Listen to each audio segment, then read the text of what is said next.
permission. I greatly appreciate it. Today I become fully obligated to keep all the mitzvahs. The word mitzvah, in addition to meaning a commandment, also means connection. Therefore, today a true connection with Hashem has been established.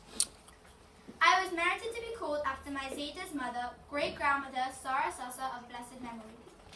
Regarding Sarah, it states in the Torah, when the angels asked Abram, "Where is Sarah your wife?" Abram answered, "Behold, she is in the tent." Rashi, who was a medieval French rabbi and author of a comprehensive commentary on the Talmud and commentary on the Tanakh, derives from the verse that she was modest. From the little I know about my Baba, she was the eldest of the family and was born during the Holocaust, and all the hardships during those times. When she was a young girl, she took upon herself the responsibility of taking care of her brothers and sisters, and even cared for the well-being of her grandparents, as they lived in close proximity. The grandfather, who was a chassid and a son of a Dayan Chazan Sheikhet Hamayel of the community, was very close to her heart. Her whole life she used to mention his name frequently, and every hour when she recalled the tragedies that befell him, her eyes used to fill up with tears, as if it was currently happening. The first Sarah was one of our four mothers, whom just last summer I had the privilege in visiting her grave in the cave of the Machpelah, which is in Hebron, Israel. Throughout Sarah's life, 3 miracles took place in her home. A protective cloud, representing the divine presence, hovered over the entrance to her tent. A blessing was present in her dough, and her candles were burnt from one Shabbos to the next. Sarah transformed her home into a spiritual sanctuary. The message radiating from her tent was that the Jewish home has immense potential. In a sense, Sarah demonstrated that a proper Jewish home is superior to the temple, for the temple was built to emulate her home rather than vice versa. In this upcoming week's Torah portion, Korach, we read of an argument between Korach and his congregation against Moshe and his brother Aaron. 250 princes of the assembly demanded the priesthood. They all came to Moshe complaining that they too wanted to be Kohanim. In their words, "Why do you exalt yourselves over the congregation of Hashem?" Moshe responded that if they think it's too hard for us to work in the temple, they should try and take fire pans, offer up incense to Hashem, and they will see the results. In preparation for this test, Moshe prayed to Hashem saying, "Do not turn to their gift offering." Rashi explains that Moshe meant to say, "I know that they have a share in the continual offerings of the public. Their portion should not be accepted before you as a goodwill. Let the fire leave it over and not consume it." Moshe requested from Hashem to disconnect the continual offerings of the public from the sinners, because the public offerings were bought from the money contributed from the half a shekel, which all the Jews were a part of. So it seems that those sinners also have a part in these offerings. Therefore, Moshe requested that the troublemakers who are arguing their part of the public offerings should not be accepted before you as a goodwill. However, we have to understand, why did Moshe mention, "I know that they have a share in the continual offerings of the public"? What's he trying to point out? From here we can learn regarding the part of an individual with the communal offerings a connection with the essence of Moshe Alida. In nature, the community and the individual are two separate entities and are even opposites. The needs of the individual are very much the opposite of the needs of the community. As we see, there are regimes who put the rights of the individual in their top interests, and then it comes at a cost to the public. And there are regimes who lift up the needs of the public above everything, and then of course it affects the rights of the individual. Who is the only one who can unite the two advantages, seeing the needs of the public and in the same time the needs of the individual? This is the Nasi Adar, the leader of the generation, who on him it says, "The leader is everything." Only he can see the individual within the public and in the same time have an effect on both.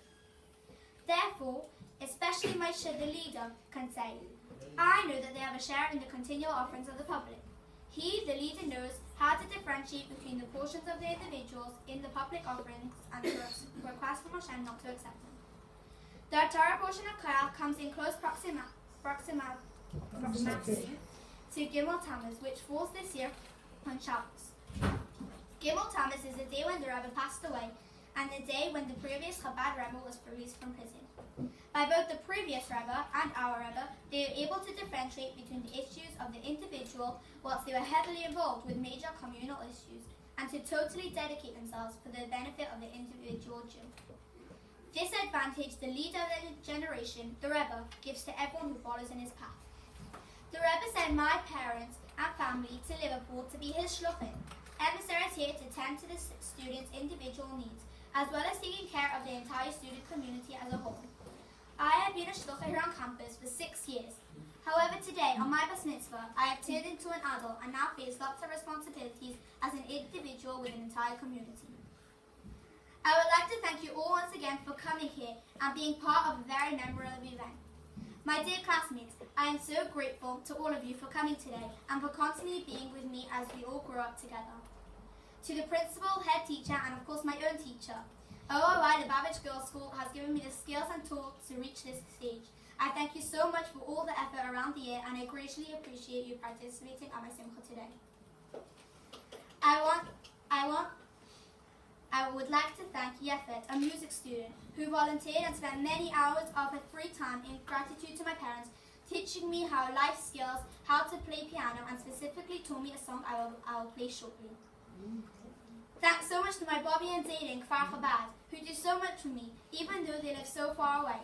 It's a great shame they can't be here to celebrate it with me today. I know that my Bobby, who's known to all of us as Babushka, really wanted to come, but unfortunately wasn't able to. Babushka and Yoavet Otach.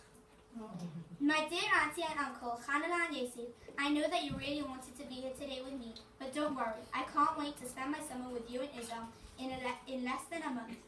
Thank you, Bobby and Tina from Manchester, for all you do for me, for letting me stay in your house when necessary, and for the constant gifts. Now moving down the line to my dearest siblings. Rosie, we've had so much fun together and done such adventurous, crazy things. Let's hope this continues for many more years. Yudi, it's always reassuring to know that you always give me good advice. Rifki, your sweet little giggles make my evenings so much more pleasurable. Zalmi, it's so much fun to read your story when you go to bed and to hear the way you recite the Shema. Dovi, the traffic jam starts in the morning just after 7 a.m. on the way to school. And when we finally get home, the only game you want to play with me is cars. And last but not least, Yossi, thank you for making my life so eventful with your continuous mischievous acts. Now a very special thank you to Tati for making my past 12 years full of happiness, support, success, and for all the hard work you put into making this event. Thank you for being the best Tati anyone could ever dream of.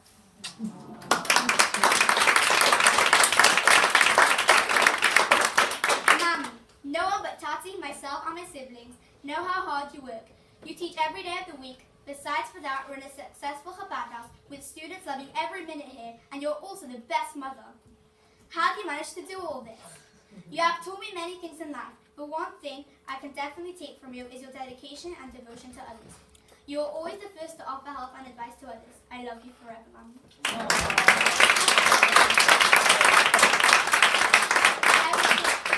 I wish you all a pleasant afternoon, and thank you so much once again for coming.